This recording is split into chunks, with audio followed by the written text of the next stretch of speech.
কোটি টাকা লুট করে নিয়ে গেছে এস আলম। সে এস আলম সাহেব দেশের বাইরে রয়েছেন, তার পরিবার পরিজন রয়েছেন, কিন্তু লাভ কি হলো ভাই? বাংলাদেশের মানুষদেরকে আমাদের কষ্টে অর্জিত এখানে রিক্সাওয়ালার অ্যাকাউন্ট আছে, অটোওয়ালার অ্যাকাউন্ট আছে, মুসলমানের অ্যাকাউন্ট আছে, হিন্দু ভাই বোনদের অ্যাকাউন্ট আছে। আপনি ঢুকে দেখেন, ইসলামী ব্যাংকের মধ্যে ঢুকে দেখেন, বহু মুসলিম ভাইয়েরা, হিন্দু ভাইয়েরা, খ্রিস্টান ভাইয়েরা তাদের অ্যাকাউন্ট আছে ওখানে, তারা এখানে লেনদেন করছে। মনে করবেন না শুধুমাত্র এরা শুধু মুসলমানদের ব্যাংক, এ দেশের 18 কোটি 20 কোটি জনগণের ব্যাংক হচ্ছে ইসলামী ব্যাংক। ইসলামী ব্যাংক হচ্ছে আমার ব্যাংক।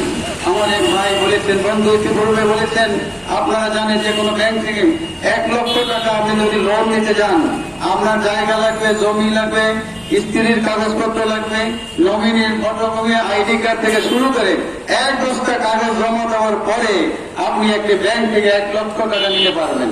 কিন্তু ইসলামী ব্যাংক থেকে লক্ষ লক্ষ কোটি কোটি টাকা শুধুমাত্র 400 কোটি 500 কোটি, অমুকের একটা গ্যারেজের বস্তা দিয়ে 500 কোটি, তেলের একটা মিল দেখাইয়া 500 কোটি, এভাবে 1 লক্ষ কোটি টাকা ইসলামী ব্যাংকের হাতিয়ে নিয়েছে। আমরা কি সেটাকে সমর্থন করব বলেন?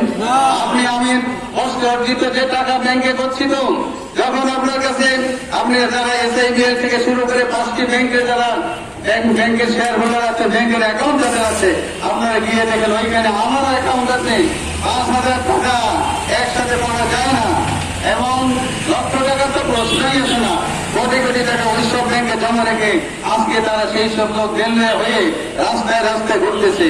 আমরা কি চাই ইসলামী ব্যাংকটা এরকম একটা ব্যাংক হোক? আমরা নিশ্চয়ই সেটা চাই না। সেজন্য ইসলামী ব্যাংক বাংলাদেশের অর্থনীতির মেরুদণ্ড। এই জন্য আপনি পৃথিবীর বাংলাদেশের বিভিন্ন ইতিহাস আপনি দেখেন, দেশের অর্থনীতির মেরুদণ্ডের চাইতেও কোন ব্যক্তির স্বার্থটা এখানে বেশি গুরুত্ব পাচ্ছে। সেজন্য এস আলমের সাথে নামের আরেকটা মিল আছে, খুরশিদ আলম নামের সাথে সুন্দর মিল আছে। কাজে 1 আলম দিয়ে 1 আলম খালাতো ভাই আসবে, চেয়ারে বসবে, আবার ওই গ্যারেজের ব্যবসা দিয়ে 500 কোটি টাকা দিয়ে দিবে। ইসলামী ব্যাংকের বিগত 1.5 বছরে বা 2 বছরে এই মুহূর্তে ফেসিস্ট সরকার দেওয়ার পরে ব্যাংকটি মোটামুটি ঘুরিয়ে দেওয়ার চেষ্টা করছে, কিন্তু এটা তাদের সহ্য হয় নাই। এতদিন সহ্য না হয় তা আবার সভা করার চেষ্টা করছে। সরকারকে আমাদের প্রথম দাবি হচ্ছে, এই ব্যাংকের যে যাকে চেয়ারম্যান হিসেবে প্রস্তাব দেওয়া হয়েছে, নিয়োগ দেওয়া হয়েছে, তার এই নিয়োগকে বাতিল করতে হবে, তাকে এই পদ থেকে অপসারণ করতে হবে। তার এই পদে একজন সহযোগ্য দক্ষ একজন ব্যাংকার, একজন ব্যক্তিকে ইসলামী ব্যাংকের চেয়ারম্যান হিসেবে নিয়োগ দিতে হবে।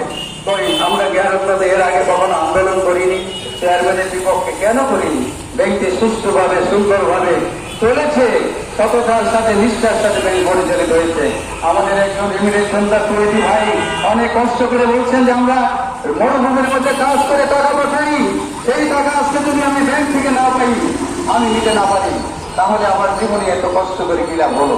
সুতরাং আমরা সদস্য সরকারের কাছে আমরা অনুরোধ করব, এই সরকার তথা এস আলমের দোসর খুরশিদ আলমকে অপসারণ করতে হবে, তার পদত্যাগ বাতিল করুন, এবং এখানে সহযোগ্য একজন ব্যক্তিকে গ্রহণযোগ্য, এদেশের জনগণ ভালো মানুষ অবশ্যই আছে, সব জায়গায় ভালো মানুষ আছে, সেই লক্ষ লক্ষ ব্যক্তিদের থেকে চেয়ারম্যান নিয়োগ করুন, ব্যাংককে রক্ষা করুন।